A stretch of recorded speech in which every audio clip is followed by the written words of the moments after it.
Welcome to the Schools of Excellence podcast, a place for insightful conversations about building sustainable schools of excellence.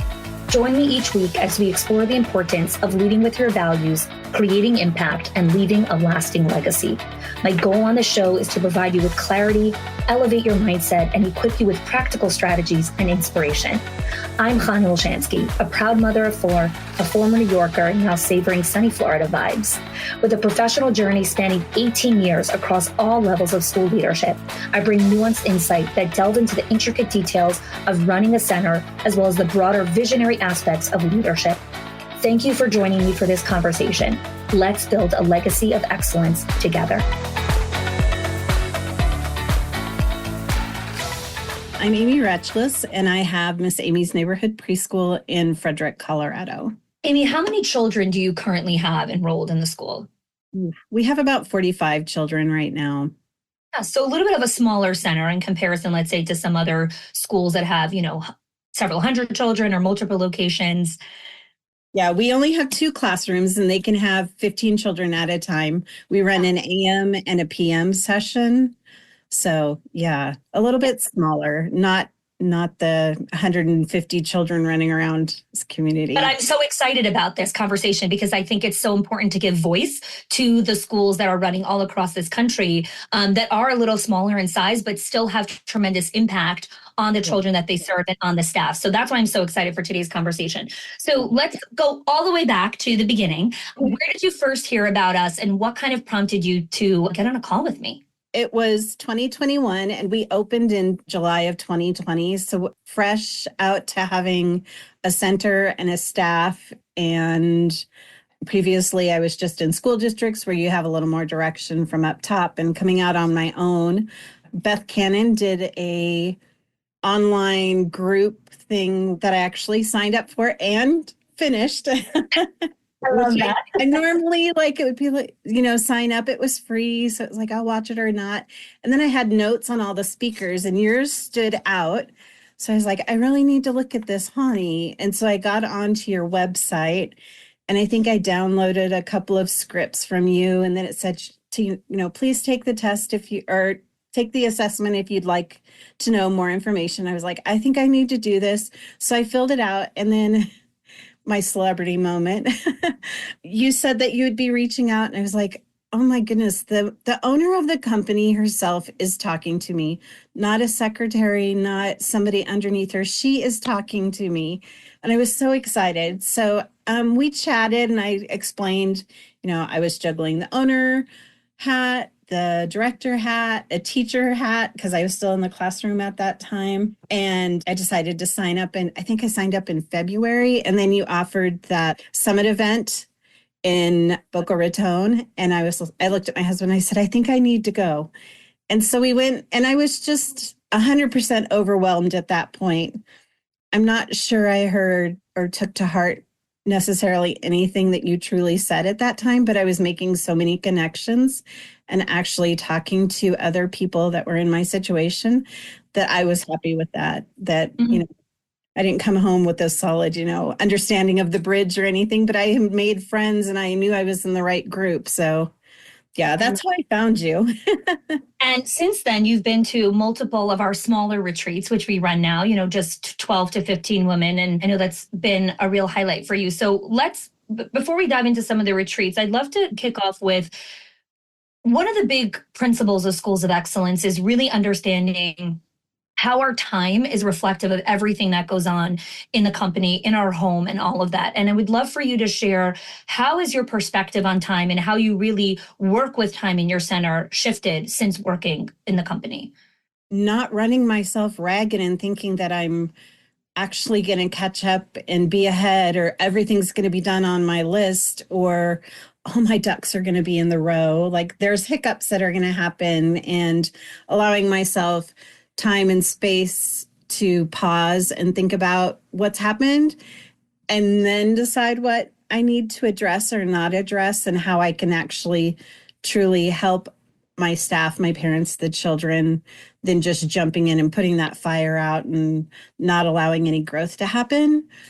I would say, so just pausing. And frequently I don't take my computer home during the week. I leave it at at school, and I rarely come back to the school on weekends to get extra work done. Like, it's done while I'm here, and that's the time that I spend. And then when I go home, that's my home time. And things Yeah. come up and I address them. But if it's not, earth shattering, it's like, okay, that's going to wait till Monday.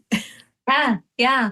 What are some of the practical things that you implemented? Because to go from a place of, working all the time, constantly feeling like you need to catch up, working on the weekends, pulling your laptop home, all of those things to not doing all those things. It's not a light switch. There's an arc that kind of goes there. And when you think about some of the things that you've implemented, what are some of those mile markers along Gosh. the way Yeah. that have brought you to where you are?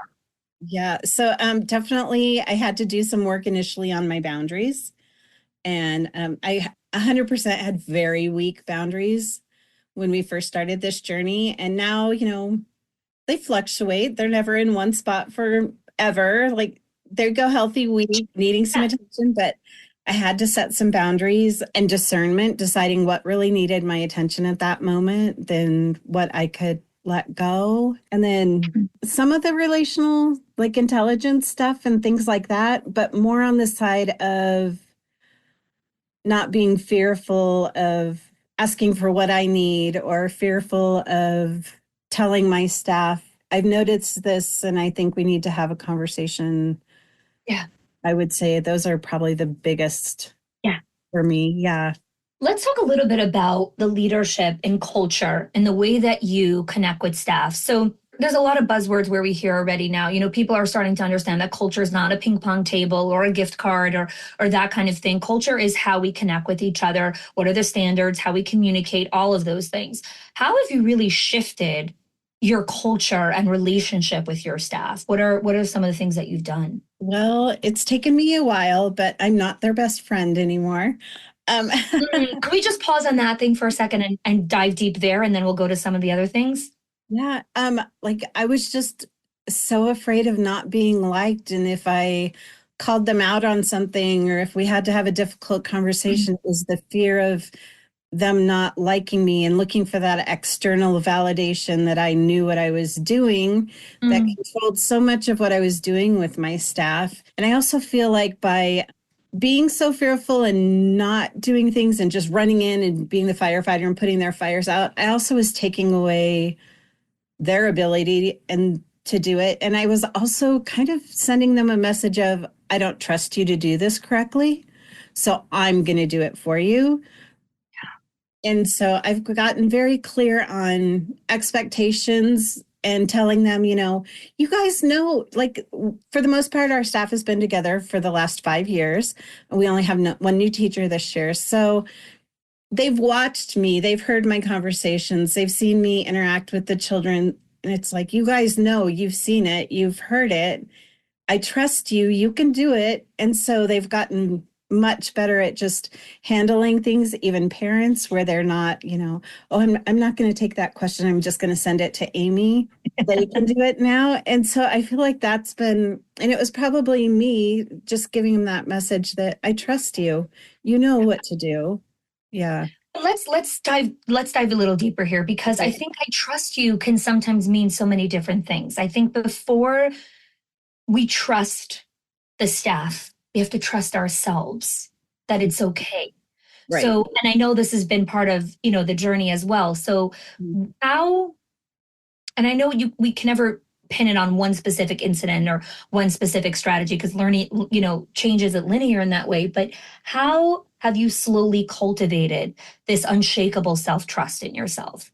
Because, and I just want to add to this thing here for, whoever's listening here as well, is that there were moments like, because I check in with all the members and, see how you guys are doing and all of that. And there were these beautiful moments where you were like, I'm just going quiet for a little bit. I'm internal reflection. I'm not, consuming anything right now. And I loved when I saw that, when I read that, because it was like, wow, she's really checking in and knowing what she needs and Right. respecting that and honoring that. So let's talk a little bit about that. Yeah, I feel like it's been in the last probably 9 months that I've had this shift. And I think I know I was burning myself out trying to be everything to the center. And that last retreat that we went to, just that, I don't know, that time away, and my my roommates that trip really helped me think about it as well. But just like I'm out here, I've been out here on my own. I'm no one else is above me. Like it all falls on me. And just knowing that I have kept going for 5 years, I am valued in the community. Families seek me out all the time, and just realizing I'm in the arena. I'm going to get knocked down, but I'm in the arena and I need to step up to that plate. And so I have stopped doing a lot of things and taking a lot of time for myself. I also meditate all the time. Morning, noon, right before this call, just that quiet time to listen to myself and know that we're all doing our best. And when we know better, we do better. And just, yeah. So I feel like myself being more comfortable in that has also had that ripple effect onto my staff. Yeah. Like they have stepped up to the plate in ways that I didn't ask, but they're now doing those things as well. So it's like, okay. And I feel like that stress. No. This is great. This is great. Yeah. So two retreats ago was when we introduced meditation. And I think Right. that's when you had started to incorporate it in your life. And so I really want to unpack this because this is an interesting conversation. How we hear things like do meditation, and the gut response is, I don't have time for that. I don't have time for that. But when I hear you speak, it's like meditation was a huge catalyst for all these other things that happened. Yeah. And how have you seen meditation impact your teacher's ability to step up, to take more initiative, to like how have you seen that correlation? Because I know the correlation, but sometimes people need to hear it from someone who's like, someone else is doing it. Right. Yeah. Just it's a forced pause. And it's definitely a connection with just yourself. And I think I was fearful at the beginning because, I thought in order to meditate, I'm just going to have to sit quietly and not have a single thought. I'm never going to be able to do that because, we're women and there's 200 tabs open at one time, and some close and the others open really quickly. So I didn't think I could do it. And then I tried it with you. And then I started hopping onto, YouTube and trying so many different meditations. And so initially I had to do the guided meditations where the whole 5 minute was, and then it was like 5 minutes is not long enough. So then I started looking at 15, and then I went to 30. And now I've gone to some that, they do that guided for, if it's a 20-minute meditation, they'll do 10 minutes of guided and then 10 minutes of just the sound. And I can do those. Those are great. But it's just that check-in quiet time where you can still have thoughts, but you are also like, okay, let it go. That was a string. It's okay. Like we saw it, we acknowledged it, and it can go. If it still needs attention after, we'll know. So yeah, the meditation has been amazing. And I actually have had my staff do it at the beginning of our meetings. And there's a couple of members who have come back and said, I'm not doing it as often as you are, but I have found myself stopping and slowing down or needing a break and going and meditating for just 5 minutes. And it's like, that's great. Like that pause and that, right. And I'm kind of now pushing them into meditation is almost a little bit of self-care. It is. And you don't have to do anything. You don't have to buy anything, but you need that 5 minutes to just be with yourself for a minute. Yeah. So, yeah. Tony Robbins has a really great quote. He talks about like, if you don't have 5 minutes for yourself, you don't have a life. Yeah. And I thought that was, when I first heard it many years ago, I was like, well, that's really extreme. But, the more I really think about it, it's like, if we can't take 5 minutes to just not be doing something and be in motion, like we're not in our bodies, we're not experiencing things. And I also wanted to say that definitely during meditation, aside from making you pause for that, it really allows you some time to reflect and practice your emotional regulation in a safe place so that later if something comes up, you're kind of like, okay, I can, like, I've practiced this. I can do this. I don't have to react super quickly. So it gives you that time for self-reflection and self-regulation that you don't get otherwise because you're not forced to really sit and do that. So yeah, so I wanted to add that part. And then I had to make notes today. You asked about being in the community, and there was so much to say on that. And of course, that was my biggest one. Being in the community is not just I'm in this community, snap, snap, snap, everything's fixed, I'm all better. This community really forces you to dig deeper, look at things. It's not a checklist and a fix. It's a continual process and journey that you're going to find different things at different times, but you're not going to just offer a solution. The members aren't just going to say, oh yeah, just do this and it'll fix. Like, there's a lot of conversations and putting it back on who's ever asked the question, well, what do you think? Or what have you noticed? Or keep digging. I'm not fixing this for you. I'm here to support you, but here's what I think you need to look at. So I don't think other communities offer that. So yeah. Let's unpack that community piece a little bit more, because I think there's two ways that sometimes people look at community. Either they look at like, I don't really need community, I have friends, or I'm afraid to be part of a community, like I'm not really a social person, like or you have another thing of like, oh, I'm part of this community, but like I don't want to brag, I don't want to post my wins, I don't want to be the weird person who keeps saying I have challenges. So right. Let's speak to all of those things, because all of those things come up. Yeah. Oh, yeah. Absolutely. You definitely have to be vulnerable in this group, and we're all in this arena together. So I feel like that makes us a little bit more unique as well, because you don't want to just, most of us don't anyway, want to go around shouting our successes and our wins. But in this group, if you've even mentioned something, someone's going to call you out and say, hey, did that work out? And when you say yes, they're like, that is a win. Celebrate yourself. Why didn't you tell us? Like, Catherine looking for her next school. I know it's been a process, and it's like, hey, I know that you met with somebody. How did that go? And she's like, oh, I forgot to tell you guys. And it's because I think we just aren't used to bragging on ourselves like that and saying, okay, whew, I got that. I want it. Here's why we're not used to bragging on ourselves, because most women are not familiar with being in a group of people who are actually excited for your success. Right. They're not jealous of your success. And so this group is, when you share your win, like, everyone in the group is so authentically and genuinely happy to see you win. And that is what I find so beautiful about this community, is that we are so joyful that the other person is winning. Yes. And even when they have struggles, we feel it. The couple of people that have reached out and said, hey guys, I think I'm selling my school. I think I'm done. This isn't working. And it's like, oh, that hurts. Like, it hurts you, because you know how much they've put into it. And it's kind of like, you don't want to tell them what to do, but you want to offer suggestions. And is there a way to keep your school? So yeah, just that support on both sides. But they're not going to fix it for you, but they're going to celebrate it for you, and they're going to make you dig. Yeah. So, yeah. Love that. And then I have to see my notes again.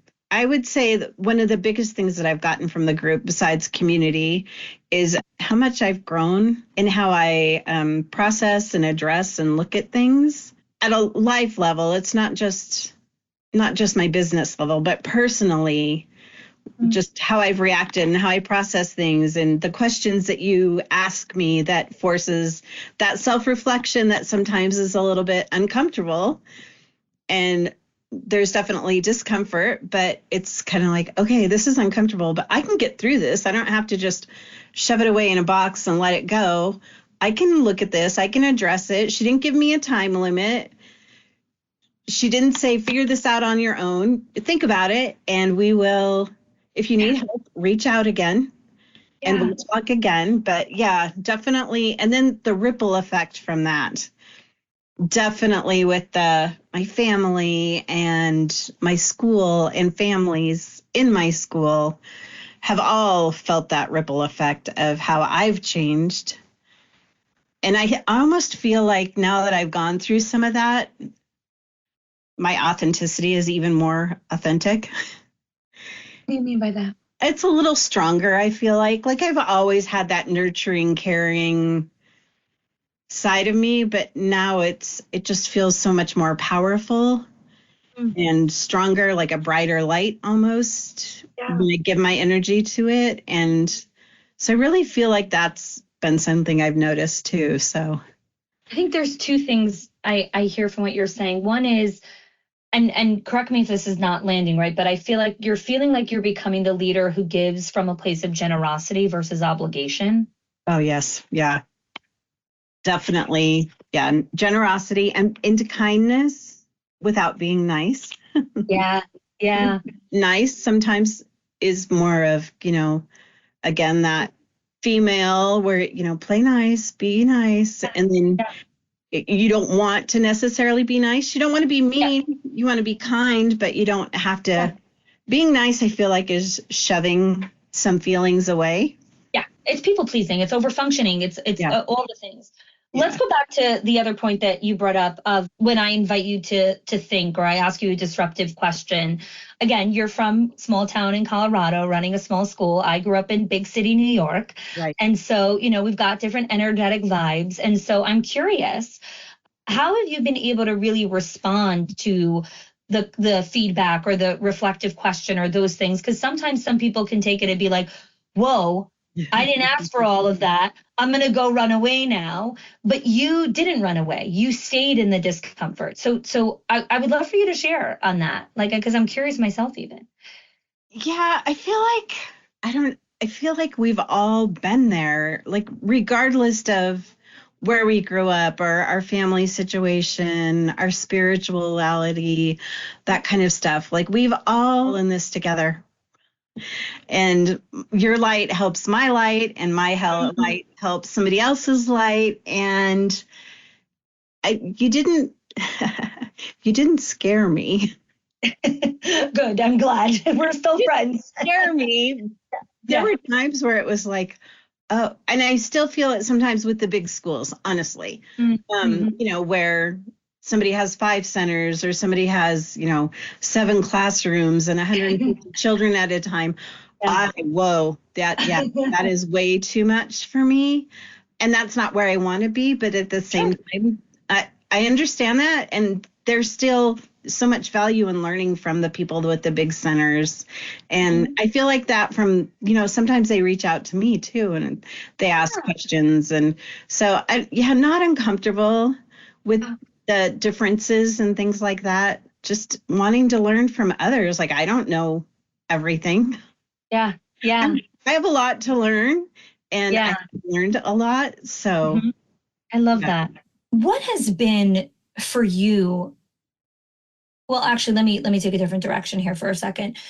You, like all humans, have had your own personal challenges, family stuff, health, all of those things.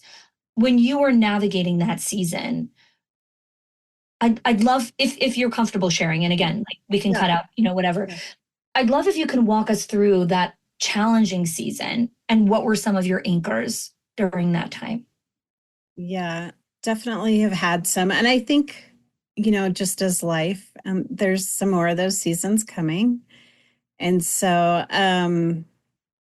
just knowing that I could reach out to you or reach out to the friends that I've made in our community and say, you guys, I'm really struggling right now, or I'm not ignoring you. I'm not avoiding the work that I need to do. It's just that I've put it on the side for right now. And I will be connecting again when I come back.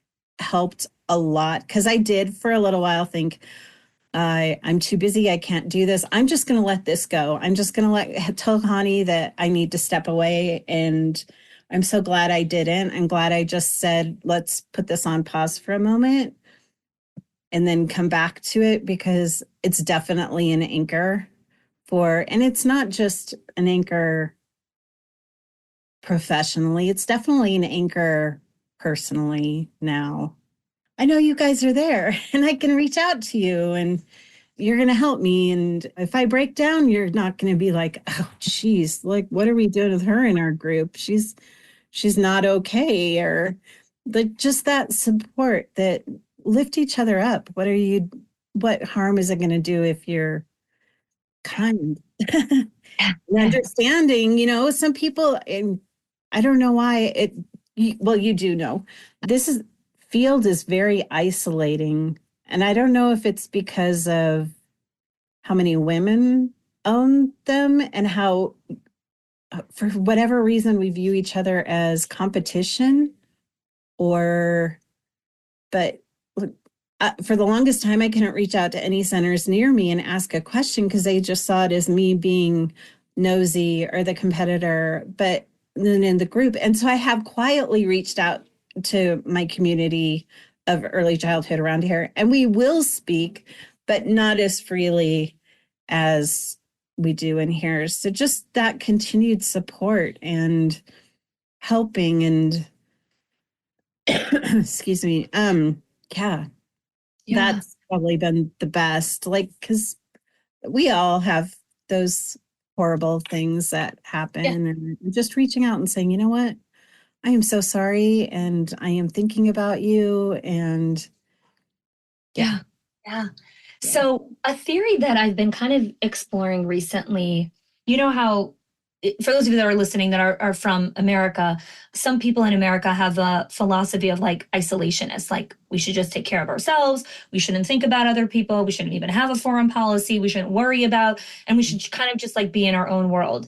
And I kind of feel in a lot of ways when I started to kind of explore this hypothesis, like I feel like a lot of schools sometimes adopt this philosophy of isolationism. If I just take care of myself and only the resources that I have are only used for my center and only used here, whatever it is, will be a stronger center, will be stronger. And they believe that until they can't anymore, until Yeah. they realize that we must have each other. And I was listening to a podcast this morning in Buster Pearl, and she said something beautiful that I never even realized because it's so baked into my culture. But I thought it was so beautiful the way she presented. She said she goes to weddings a lot of times to officiate weddings. And she says, when I'm there and all the guests are there, I was like, you're not just here to be part of the celebration. You are here to witness this couple, and now you are part of their extended community, which means if this couple needs something, you are their people now. I got chills just saying it over again. And I was like, that's exactly what it means for a new couple now to start a family. Like the people who were important enough to come to the wedding are the people that are going to witness this couple through all the chapters in their life and hold them. Yeah. And so when I think about schools of excellence in the community, it's like I want everyone in the community to witness one another and hold each other. So anyways, I just would love to hear from you, like, because I think sometimes people think community is like an extra or a privilege or when I have time or I'm too busy working in my isolationist world. I've got stuff going on. So how do you speak to that? Gosh, definitely the community with schools of excellence, and it has trickled out. It's not just schools of excellence because we've had members come and go, but we still reach out and ask, how are you? How are things going? How is your school? I feel like they're lifelong now. Like I can't imagine not reaching out to some of my friends that I've made in this group, even if we do, move on or sell our schools and we don't need this anymore. Not that we don't need it anymore, because we do. Yeah. But yeah, just that lifelong witnessing and helping and supporting and being there for them. Yeah. I Yeah. And it's not just, you don't just talk about schools either. Now you are in their lives, and their daughters moved on to play soccer in college, and their son is looking to graduate, and all of those things. So you learn a lot about each other, and you just have that continued support. And Yeah. we really love each other. And there's a couple of members that I've made friends with that they've told me that I remind them of their mom. And so that almost brought me to tears hearing that, because I saw them both separately when they told me that. And so that's nice as well, that their mom is not here any longer, and they said, you remind us so much of our mom. And it was like, oh, yay. Wow. Yeah. Wow. So just, I mean, I'm offering them that. I don't know in what ways. They just say a lot of my personality and things that Yeah. they like. When we're with you, we feel like our mom is with us again. Like, oh, wow. Okay. No, I'm honored. I'm so honored yeah, that they said that. right? Right. And the fact that they said it separately is also just a testament Separately, which to was the, bizarre. yeah, just to the integrity of what they were saying.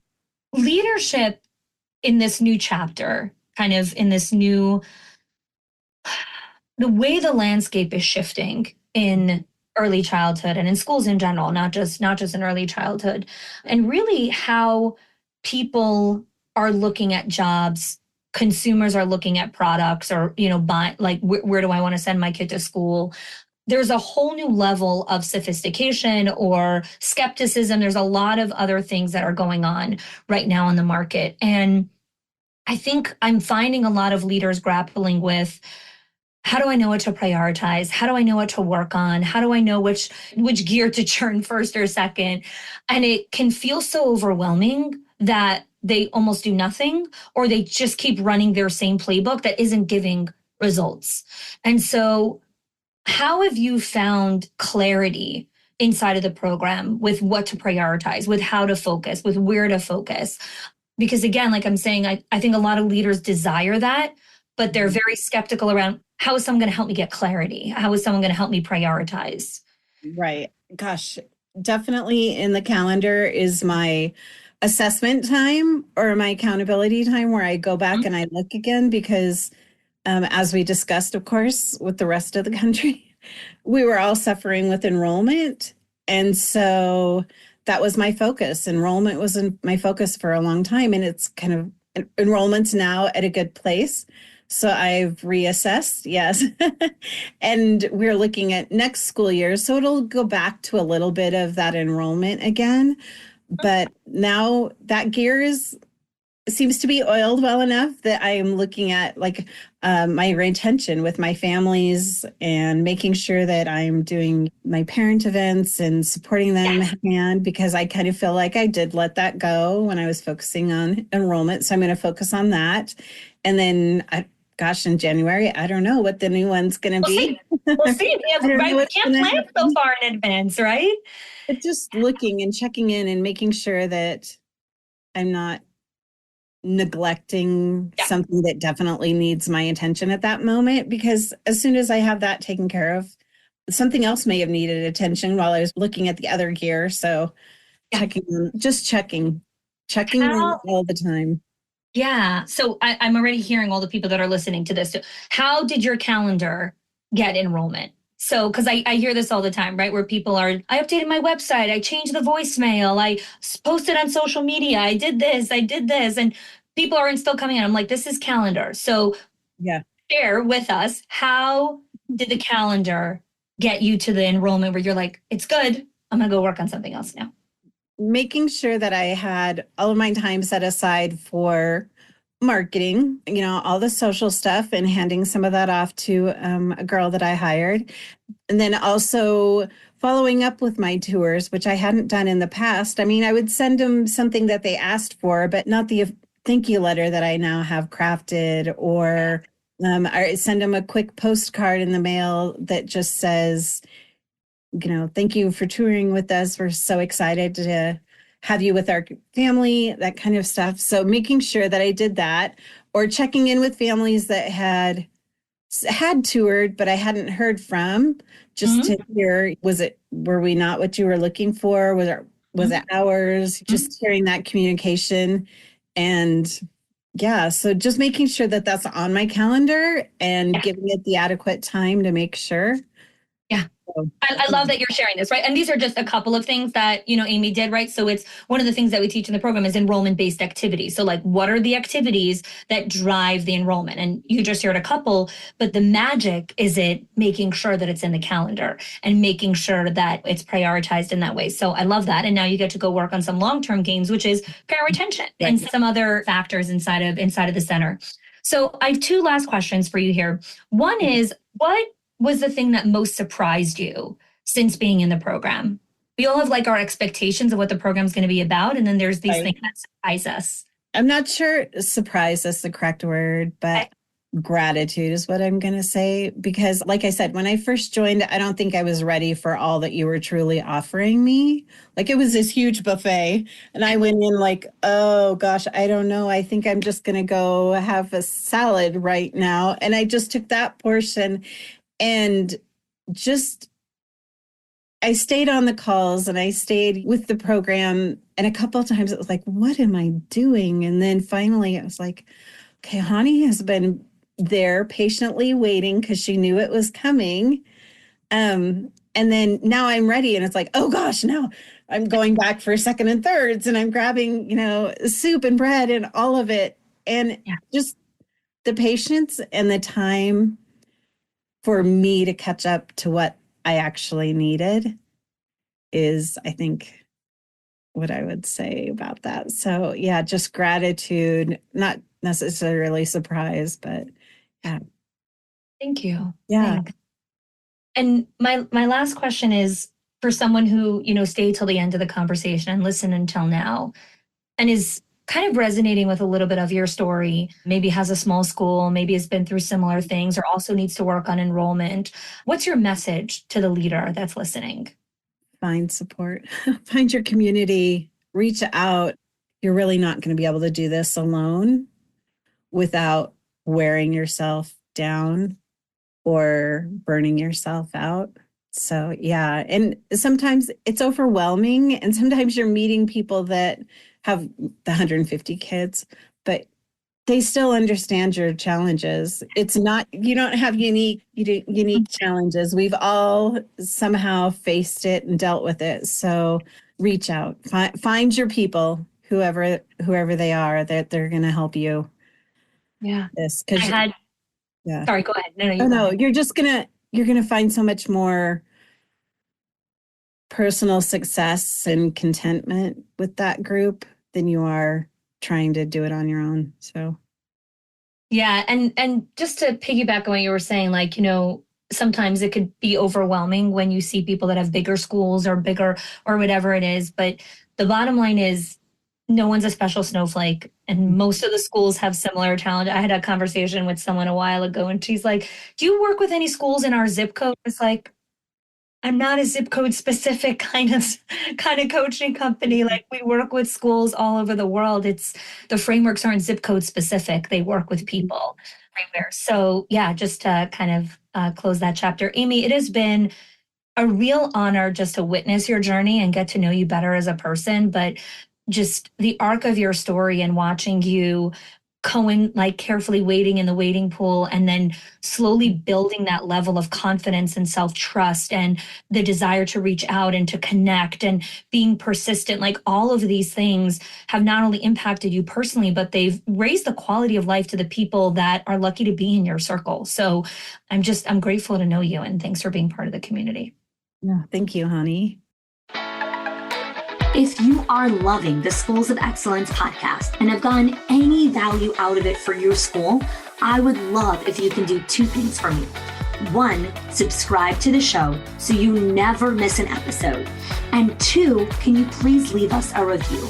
Reviews help other school leaders know that this is the place to learn how to build a school of excellence.